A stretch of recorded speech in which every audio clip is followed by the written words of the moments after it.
In a lush forest where sunlight filtered through the trees, two fairies lived in harmony, a blue fairy named Celeste and a red fairy named Ember. Celeste, with her calming azure glow, nurtured the forest's tranquility, while Ember, glowing with a warm, fiery hue, energized the forest's growth and vitality. One summer, a mysterious drought struck the forest. Streams dried up, and plants began to wilt. Celeste's gentle touch no longer brought the usual calming serenity, and Ember's vibrant energy could not revive the struggling flora. The once thriving forest began to lose its magical luster. Concerned for their home, Celeste and Ember decided to seek help.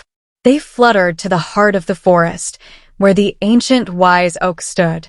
The old tree, with its deep roots and ancient wisdom, listened to their plight and said, "The balance of your magic is disrupted.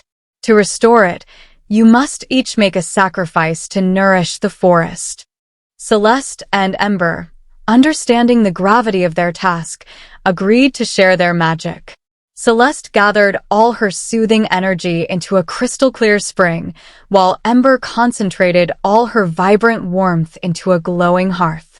The combined magic replenished the forest, reviving its beauty and ensuring its future. The forest flourished once more, and the fairies, although slightly diminished in their personal powers, felt a deep sense of fulfillment. Their selflessness restored not only the forest but also their well-being, reminding them that true magic lies in balance and unity.